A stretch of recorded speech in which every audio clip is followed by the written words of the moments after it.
Rowdy or Not, To Tame a Burly Man, Book 4 by Frankie Love. Narrated by Scott Rose and Ayla Arian. 1.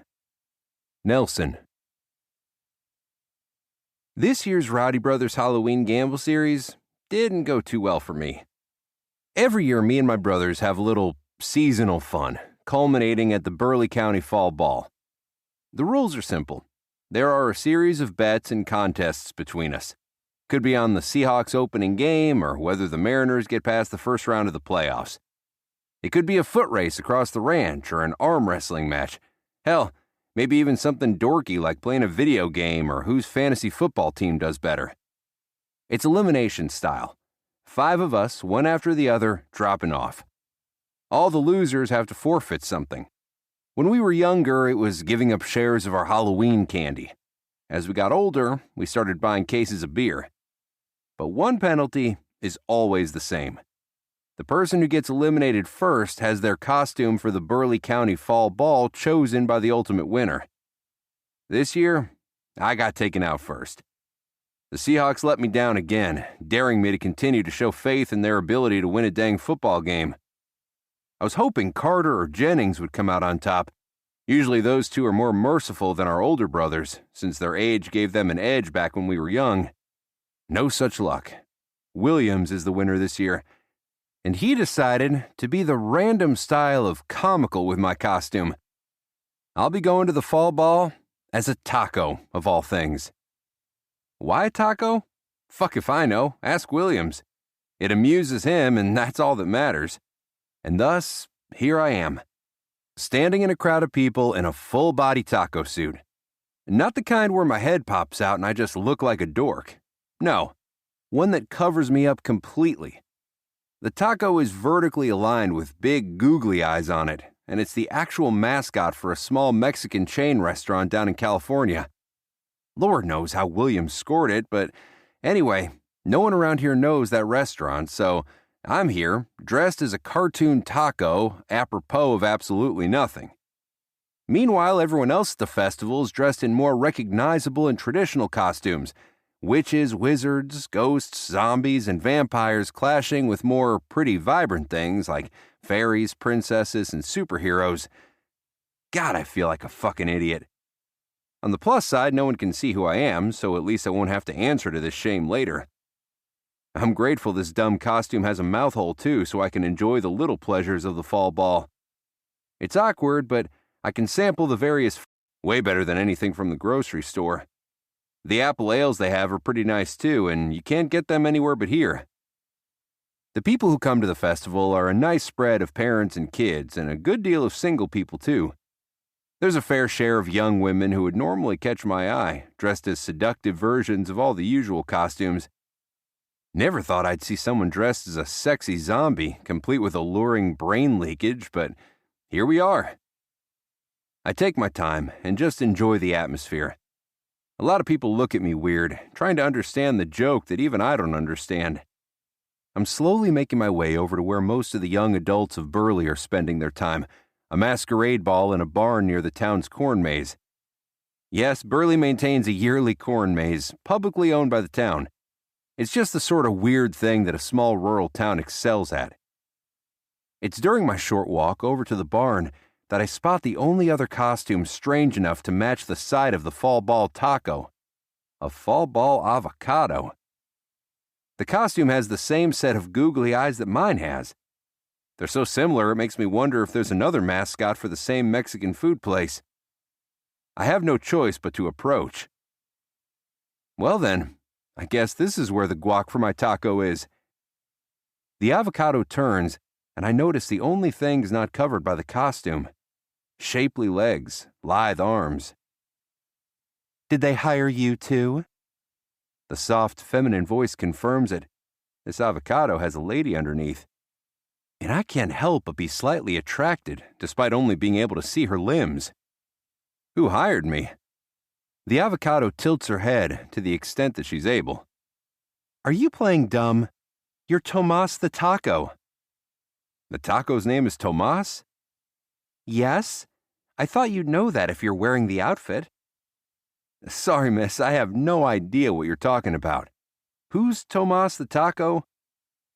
The equivalent of Ronald McDonald for Diego's Mexican Delights, she says. They ran an ad online paying $1,000 for people to come to the festival as one of their characters. It's some weird ad campaign, I guess. I'm dressed as Ava the Avocado. Well, nice to meet you, Ava.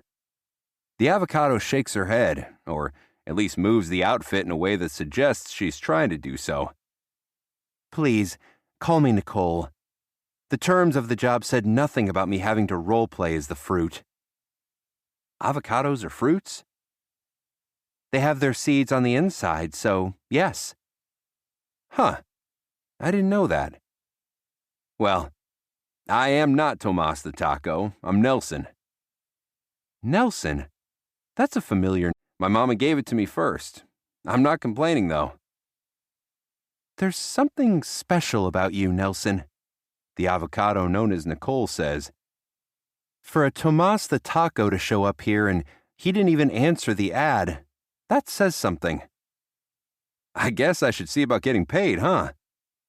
So what, in this restaurant's lore are the taco and avocado an item? I hear her laugh muffled by the costume. I think so, actually. There's something in their other ad campaigns about avocados making tacos so much better than they already are. It's technically about guacamole, but a green blob isn't a very good mascot, so Ava the Avocado was born.